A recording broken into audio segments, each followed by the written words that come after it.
కృష్ణస్తు భగవాన్ స్వయం అంటే కృష్ణుడే పరమతత్వం చరమ లక్ష్యం అన్నారు పెద్దలు. కృష్ణ పరమాత్మ గురించి చదవడం, చెప్పడం, పాడటం, వినటం అన్నీ అపురూప అనుభవాలే. యుగ యుగాలుగా అన్వయించుకోదగ్గ మహాగాథ శ్రీకృష్ణుడిది. జన్మాష్టమి సందర్భంగా కృష్ణయ్యను ఎలా అర్థం చేసుకోవాలో, కృష్ణతత్వం నుంచి ఎన్ని విషయాలు నేర్చుకోవచ్చో తెలుసుకునే ప్రయత్నం చేద్దాం. టీవీ9 ప్రేక్షకులకు కృష్ణాష్టమి శుభాకాంక్షలు. ఆ కృష్ణ భక్తితో మనసులు ఉప్పొంగిపోతున్న క్షణాలివి. యుగాలు గడిచినా, తరాలు మారినా కృష్ణతత్వం ప్రపంచానికి దారి చూపిస్తూనే ఉంది. ఆ కృష్ణ గీత మనలో స్థైర్యాన్ని నింపుతూనే ఉంది. ప్రేమ, త్యాగం, సమర్పణ, ఆశావహ దృక్పథం ఇలా పరిశీలించి చూడాలే కాని కృష్ణగాథ అంతా చైతన్యబోధే. మానవాళికి రాజనీతి నుంచి యుద్ధ నీతి వరకు కృష్ణ బోధలే కదా అస్త్రశస్త్రాలు మనకు. జన్మాష్టమి సందర్భంగా ఆ వాసుదేవుడిని అర్థం చేసుకునే ప్రయత్నం చేద్దాం. సామర్థ్యం, అధికారం ఉన్నప్పటికీ సహనాన్ని కలిగిన సాహసి, సుదర్శన చక్రధారి అయిన సర్వదా వేణుగాన రహరి, మహాపరాక్రమశాలి అయిన అర్జునుడికి సారథి. ప్రతి నిత్యం సంఘర్షణే కాని విశ్వాసం కోల్పోని విజయ విహారి. అవును, కృష్ణయ్య జీవితమంతా సంఘర్షణే.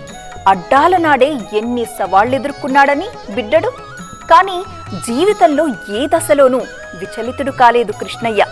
కారాగారంలో పుట్టడమే అమ్మా నాన్నలైన దేవకి, వసుదేవులకు దూరం కావడం చిన్న విషయమా? ఎంతో ప్రేమగా పెంచుకున్న నంద, యశోదలకు గోకులానికి దూరం కావడం, తట్టుకోవడం సాధ్యమేనా? జరాసంధుడితో పదే పదే యుద్ధాలను నివారించడానికి మధుర నుంచి కూడా దూరం కావలసొచ్చింది. అంతేకాదు, ఎంతో వైభవంగా నిర్మించిన ద్వారకా నగరం కూడా సముద్రంలో కలిసిపోయింది. జీవితంలో ఎన్ని కోల్పోయినా, ఎన్ని బంధాలు దూరమైనా దుఃఖానికి మాత్రం ఎప్పుడూ వసుడు కాలేదు మురారి.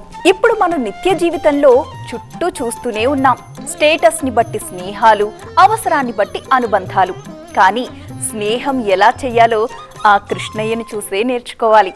స్నేహంలో ఉన్న తీపిని, పంచుకోవడంలో ఉన్న పరమార్థాన్ని పసితనంలోనే పరిచయం చేశాడు గోవిందుడు.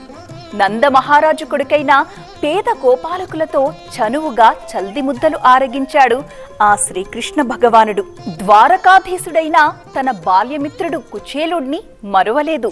అటుకుల మూటతో వచ్చిన వాడికి అనంత సంపదలు మూట కట్టి మరీ పంపించాడు. అంతేకాదు, నమ్ముకున్న వారిని ఏ రోజు విడిచిపెట్టలేదు ఆ భగవానుడు. కౌరవ సభలో పడతి పరువు నిలబెట్టాడు ఆపద్బాంధవుడు. కురుక్షేత్ర సంగ్రామం ముగిసే వరకు చెలికాడైన అర్జునుడి చెయ్యి వదల్లేదు ఆ శరణాగత వత్సలుడు.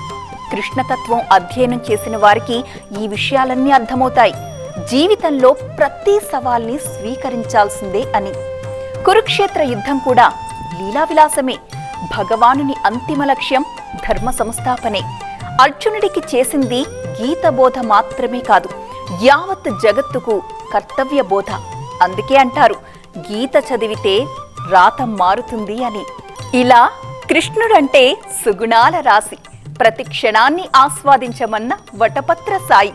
అందుకే కృష్ణ తత్వం అంటేనే ఒక సంబరం. కృష్ణ మార్గంలో నడిస్తే జీవితమే ఒక ఉత్సవం.